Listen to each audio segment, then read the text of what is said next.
In today's video, we're going to talk about the 4 different mindsets and the 4 different strategies that you need to know when it comes to customer acquisition. As we progress along, we're going to talk about how the best entrepreneurs and marketers think about customer acquisition. Let's get started. So when I first started in business, I thought that I needed to turn a profit on every single transaction I did with a brand new customer. So the first time I put an offer in front of a new prospect, I thought, hey, you know what? We're going to take them to an offer and a sales page and upsells, yada, yada, yada, a funnel that turned a profit every single time. Now, cool. I definitely grew my customer base that way, but something kind of bad happened as I was approaching the customer acquisition with that level 1 mentality. And the bad thing that happened was I ran into a very hard ceiling. We eventually just weren't able to acquire more customers, okay? Here's the reason why. With that level 1 mindset of a profit on the very first transaction, there's only a small percentage of the marketplace who are able to provide that value on the very first transaction, okay? So let's give an example. Let's say it costs you $50 to acquire a new customer. Okay, and that's after your ad costs and cost of goods sold, delivery, etc. Okay, great. Well, you say, I want to make $100 on every new transaction, 2 for 1 for my money. What percentage of your marketplace is willing to spend $100 at one time? There's always going to be a cap at that point. So when you're thinking about this, especially as we get into the next tips, understand that if you're struggling, if you just can't be acquiring new customers, that profit first mentality in the very beginning is your first mindset problem. So the next mindset I want to talk about right now is what I call level 2 mindset of customer acquisition. And this is a mindset where you're just breaking even on the very first transaction you make with a customer, okay? So in our example, again, cost of acquiring a customer is $50. Instead of going for that profit on the first transaction, you just try to break even, okay? So you make $50 back on that first transaction. Nil, $0, okay?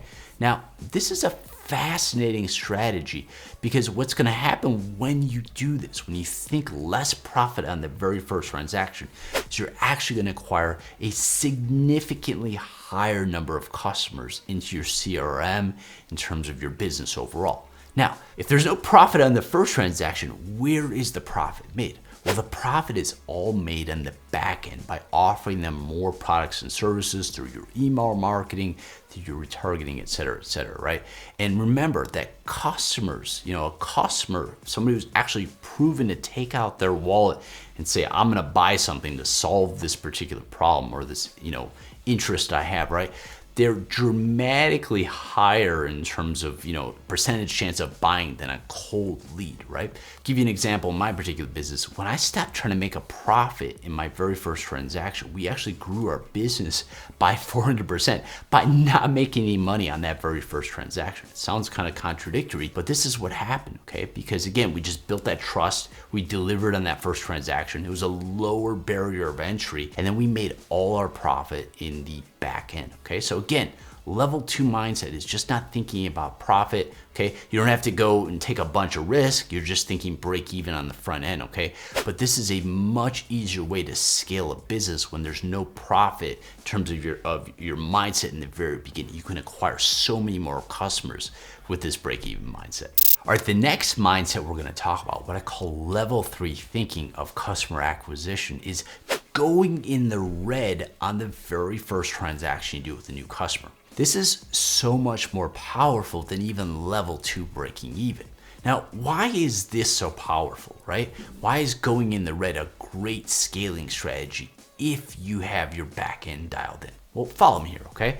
So in our last example, we said, the cost of acquiring a customer is $50. We're just trying to make $50 on our very first transaction. Well, it's a lot better than level 1, which is the profit, but you're still gonna run into a ceiling at a certain point in terms of customer acquisition. But what if you say on the very first transaction, I only need to make $10? Well, think about the size of the market share you can acquire if now in the first transaction, people only have to spend $10. The barrier to entry, the friction for a brand new customer is so low at this point. This is a massive customer acquisition strategy. This is how you pick up 60, 70, 80, 90% of the marketplace because you're building these relationships. The just, $10 is nothing for the vast majority of consumers out there. They say, okay, screw it, I'll try it out. It's $10, I'll try it.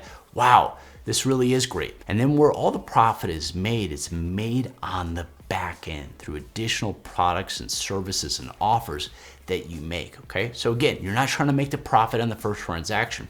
You know the profit's gonna come 30 days later, 60 days later, 90, 180 days, right?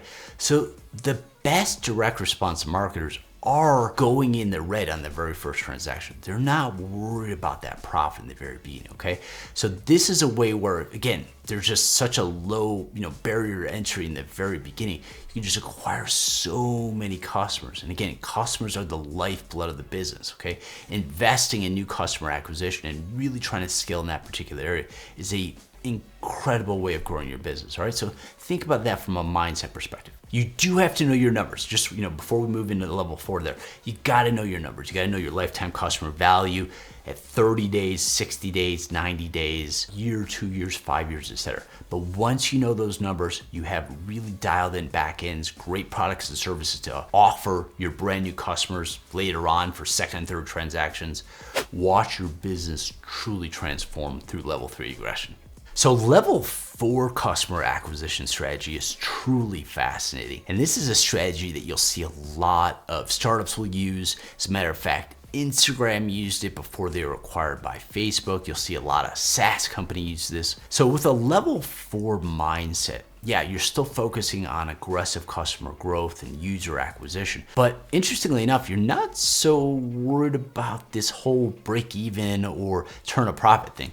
As a matter of fact, you might not ever think about it. All you're focusing on is user growth. Now, wait a second. If we're not making a profit, how does this work? Well, in a level 4 business, you're actually building a business that's made to be acquired by a larger company. You're building a business that's gonna be sold. You know that. That's why you're building it, okay? Now, why is this so powerful? Well, when you think about it, when somebody buys a company, oftentimes, especially in unicorn type investment companies, you're getting a 10x, 20x, 30x on your investment. Now, if you could get a 10, 20, or 30x on all your basic customer acquisitions, if you put out an ad, you'd be the richest man on the planet. Those are very, very, very hard to make. Now, you could definitely make a 2x, a 3x, or 4x, 5x, 7x. Those are definitely possible with customer acquisition funnels where you're trying to build a profit on the back end, right? But in terms of just building to get acquired, those multiples, those massive multiples, especially in the modern economy, those are so much larger than what you would get with a basic, just sort of, paid media acquisition strategy, right? It's a bigger mindset, bigger play that you're making in terms of thinking about just, building to sell to another company. Now, of course, in this particular mindset, this level 4 mindset, you're most likely going to be funded, okay? You're going to be angel funded, you're going to be VC funded, or have some sort of outside investment that's funding the fact that you're not really ever worried about making a profit. You're just worried about that user growth. You're attractive to the larger company that wants to come in and acquire you, right? But again, with that level 4 mindset, because of those multiples, there's massive, massive, massive profitability that comes in play there. I mean, like just multi-generational wealth that can happen. It's riskier, but this is where the big boys play. This is where the billion-dollar companies are hanging out in terms of, asset growth and things like that. And there we have it, 4 different mindsets when thinking about customer acquisition. Turning a profit on the front end, breaking even, going in the red in the first transaction, or never even worried about profit at all, just making it all when you end up selling the company, okay? So different mindsets, different levels of wealth that actually can happen from all these different mindsets as well, right? Each level you go up is playing a bigger game. You have a much more potential in terms of making generational wealth and truly impacting the marketplace as well, right? So think about that as you're going through your business and you're acquiring customers going forward. My name is Steve Nixon. Thank you so much for watching. I'm with StrategySamurai.com. If you got value out of today's video, please make sure you press the like button, subscribe to the channel. Would love to be able to share more content with you going forward. Again, my name is Steve Nixon. I will see you at StrategySamurai.com. Thanks for watching.